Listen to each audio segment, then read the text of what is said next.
Greetings everyone, my name's Darren Pennay. I'm an Honorary Professor in the Practice of Survey Methodology at the ANU Centre for Social Research and Methods, and it's a pleasure to have this opportunity to talk with you today. Two notes to begin with. Firstly, a note of thanks to Nick Biddle and the organisers for inviting me to attend this session, and secondly, a note of apology and regret. My flight was cancelled, so I was unable to get there in person, so I've missed out on a day that I was very much looking forward to, and I'm grateful to Nick for allowing me to sort of record this presentation and make it part of the proceedings. My topic is changes in polling methodology, performance and the polling environment between 2019 and the recent election 2022. Just to recap on recent history, in 2019 Australia joined the ranks of countries with a high profile polling failure. By definition, a polling failure is one where most pollsters statistically significantly err in their estimate of the vote, err in the same direction and at a similar level, and the source of the error was in the polls themselves rather than a late-minute swing. So that was the case in 2019.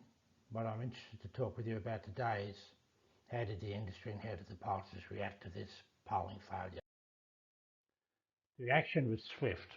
Basically, the next day after the election, the Association of Market and Social Research Organisations, now known as the Australian Data and Insights Association, which is the body which represents the market and social research industry employers, so the professional association, along with the Statistical Society of Australia, launched a wide-ranging inquiry into the performance of the polls.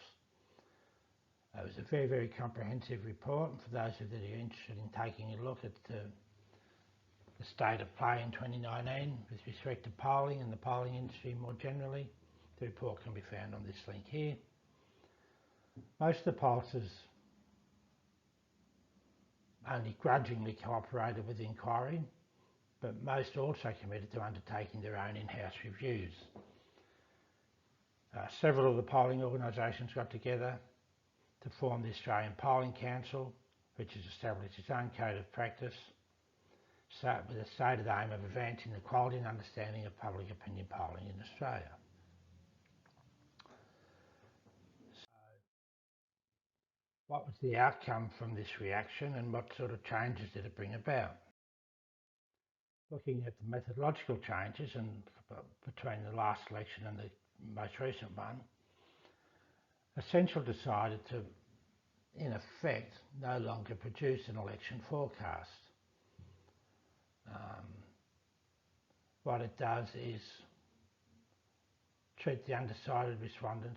no longer treats the undecided respondents as missing from its polls, but includes them in their results. For example, 45% of people in their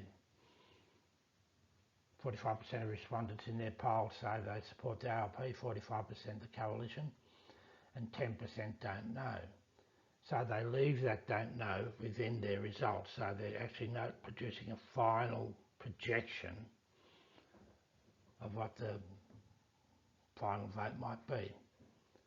That's their way of saying, I think, that polling is a point-in-time estimate of support for the parties rather than a precise prediction of who's going to win the election.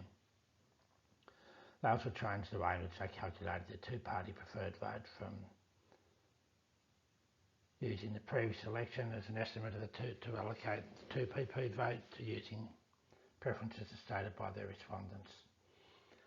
Ipsos also underwent major methodological changes, changing from 100% CADI mode of data collection, so CADI is computer-assisted telephone interviewing, so changing from that to a mixed mode with 80% online and 20% CADI. They decided to allocate undecided respondents based on the previous election, and to their credit, they're the only pollster that adopted a much more appropriate measure of sampling error. So instead of using this confidence interval heuristic that most of the pollsters apply inaccurately to the margins of error associated with their polling results, they calculate what's known as a credibility interval, which is more statistical support for that notion. Furthermore, Newspile, which is owned and operated by the NewGov, also underwent a big methodological change from in 2019 they used an online and basically a robo in conjunction with the robo-poll methodology. They switched that to online only. And they also adopted a much more sophisticated sample balancing and weighting scheme. Roy Morgan changed from face-to-face to an online and caddy mode of data collection, also changed the way in which they calculate the two-party preferred estimates. Their change from face-to-face to caddy may have been as a result of the COVID pandemic.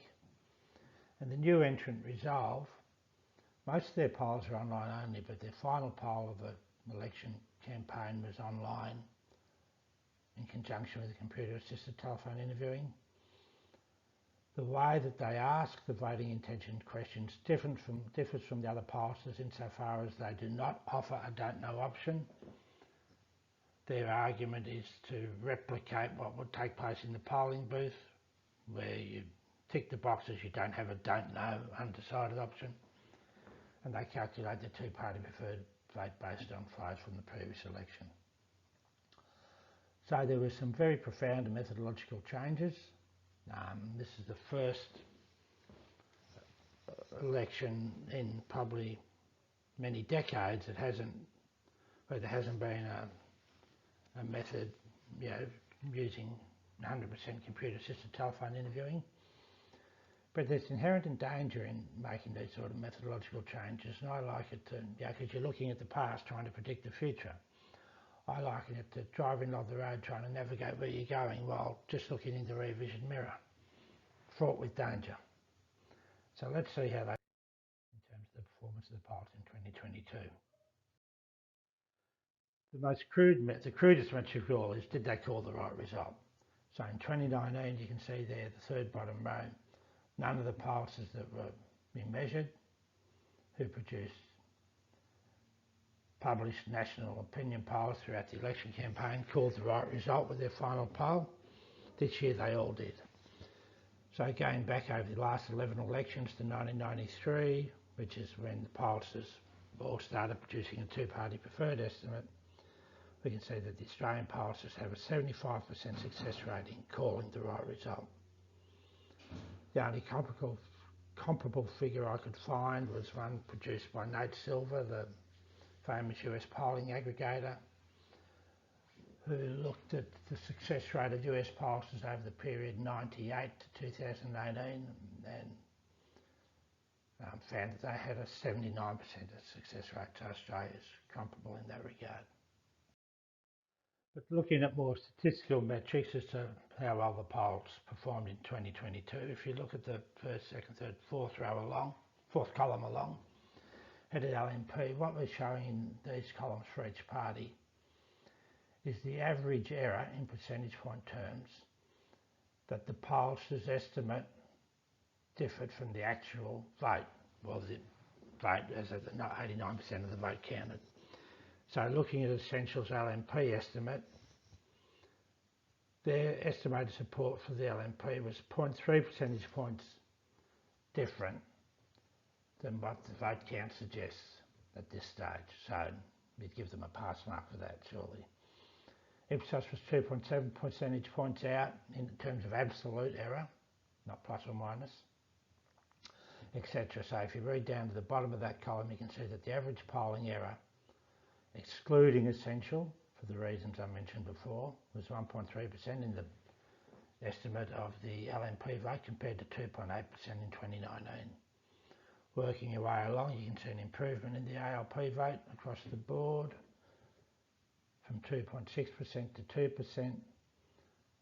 A small improvement in the accuracy of the pollsters in predicting or estimating the Green vote. Also the Pauline Hanson's One Nation vote. Not everyone produced estimate for the UAP in 2019, and the pollsters were a bit out compared to 2019 in predicting the other, an independent vote. Now that was quite a unique phenomenon associated with the 2022 election. If we look further along just the bottom right hand corner here, we can see that in terms of the primary vote across all pollsters, there's a very slight improvement in predicting the primary vote for all parties by all pollsters. A marked improvement when we looked at the weighted share of the primary vote. Also a considerable improvement when we look at the vote margin, so that is the relative vote between the parties, which my screen is blocked here at the moment from memory, but it has improved considerably, and also so has their estimate of the two-party preferred vote. To put this in a historical context, we mined data from this huge data set that Jennings and Balsina produced up until 2016, and we've supplemented it with Australian data. The original data set looks at polls from all around the world across over many years, and so we've extracted and supplemented the Australian time series and plotted it on this graph, and you can see that in terms of the mean absolute error on the primary vote, the 2022 result is just marginal, as I mentioned before, a marginal improvement on 2019, and probably about in terms with the historical average for Australia, certainly since the early 90s, about on a par with whatever's happened before. In terms of this relativity between the parties, so the extent to which they get the gap between the parties right, as mentioned before, that was 5.2% in 2019 and standard 1.8% in 2022. So a big improvement in the extent to which the pollsters on average predicted the gap between the parties, so much more accurate there. Just a couple of minutes now on another way of evaluating the performance of the polls is the extent to which they met the recommendations laid out. There's no reason why they had to do this. The recommendations laid out by the polling inquiry. So there are 10 main recommendations, and I'll just whip through these. The first recommendation in terms of the governance of the polling industry was that the code of conduct for election polling be established. And our report contained many detailed guidelines provided based on international models, and to a large extent, although we think the guidelines need to go further, that's been done by the Australian Polling Council. We felt quite strongly that that code could be led by the pollster, but should be informed by the views of experts, including political scientists, industry experts, media, etc. That hasn't been done.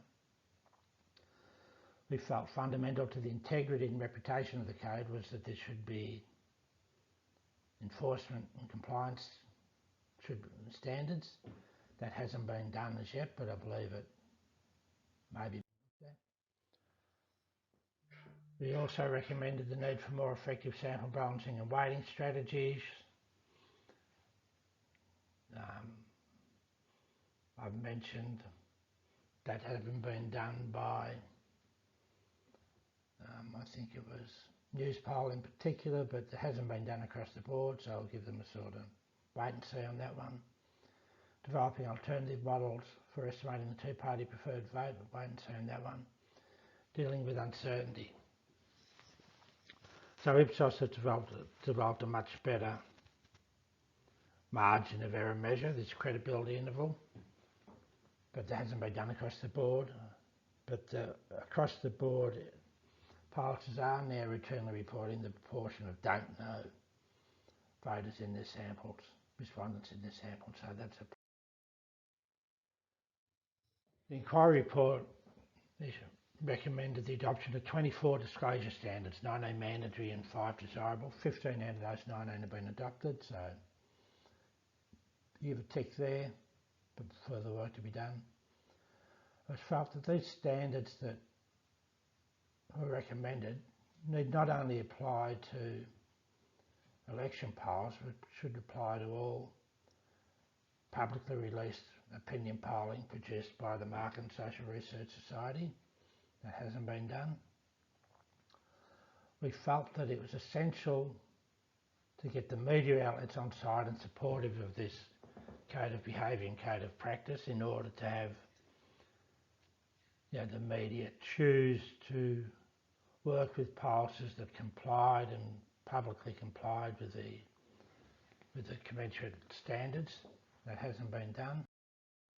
And the final recommendation was to provide educational resources to assist journalists and interested parties in interpreting the polls, and particularly in avoiding misinterpreting or overinterpreting the results, and the Research Society has issued guidelines on how to do that.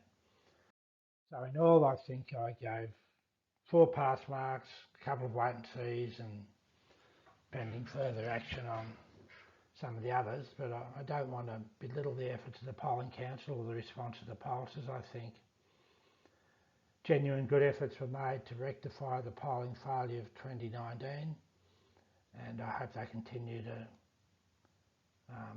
make further good efforts in the future. So thank you for your time. Again, my apologies for not being able to be there in person. If you do want to interact with me at all about this presentation, please don't hesitate to email me. Thank you very much. Bye for now.